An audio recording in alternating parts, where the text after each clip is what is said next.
Hello, welcome to Jennifer's Magical Book Club. Today, I'm here to read a novel which is called The Science of Breakable Things. I'm going to continue reading this novel from assignment 16, page 92. So I'm going to start. When I was younger, she would come over and cook all of her and mine Korean favorites, bibimbap, kalbi, mandu, but Dad would never eat them. He winked at me and said, "I've eaten enough of grandmother's cooking for a lifetime." I've never thought about it before, how weird that was, how much he says without really saying.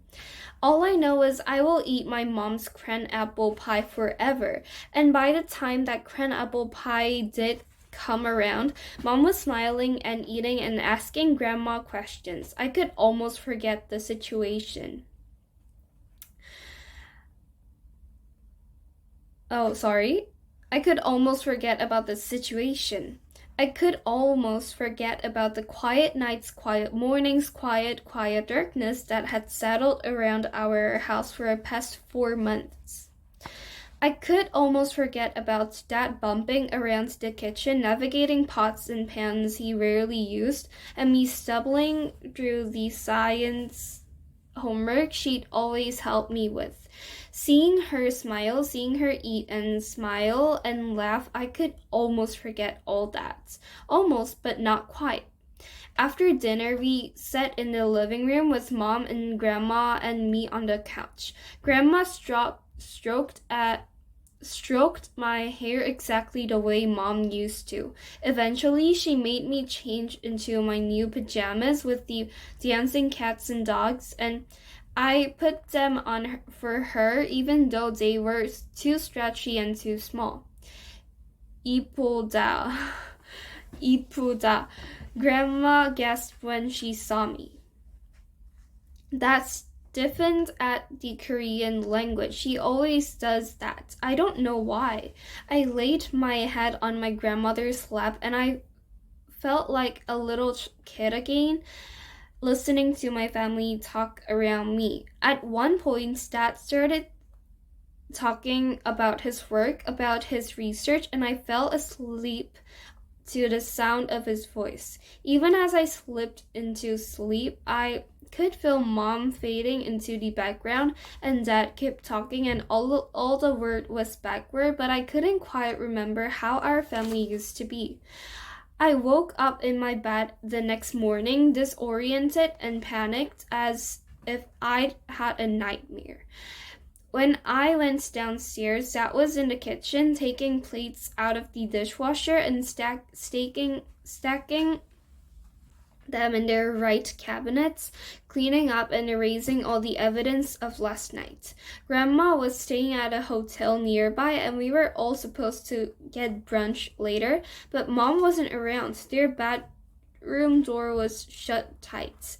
"Good morning, Natalie," Dad said, his voice trying way too hard to be happy. He pointed to the top rack of the dishwasher.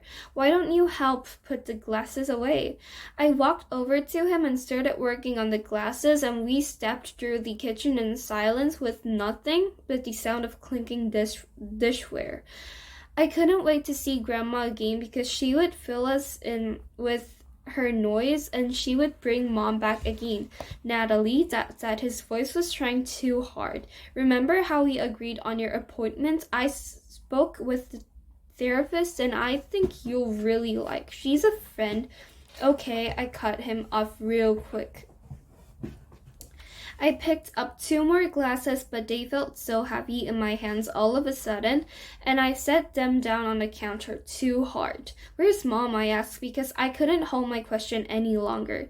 Dad frowned. "She's just in the bedroom," but I tried to sleep past him. I needed to see her, to make sure the happy, smiling Mom from last night wasn't just an illusion, but he stopped me. "Don't wake her just yet," he said. There was an edge to his voice that I didn't want to think about. She's sleeping. The word sleeping was layered with 1,000 different meanings, and I was pretty sure I would never understand half of them, but I knew the most important one. Mom has a note in her book, just a paragraph long, called A Word on Words. She talks about all those pretty scientific words, all those big terms, and justifies all those footnotes in her book. She says how important it is to understand, to know the meaning of the words, because once you know a word, you can own it, it's yours, and it's a part of you. I used to leaf through her book, reading only the footnotes, trying to memorize all those big definitions, trying to understand her indecipherable language. But some words were too big to be contained. Some words take one on new, unexpected definitions that you can't find in the dictionary. So when Dad said Mom's sleeping, the word swallowed me whole and spat me back out. I went up to my room and refused to go out for brunch. I read all the footnotes in Mom's book until my mind was filled only with plant words and all my worries stopped pounding in my head.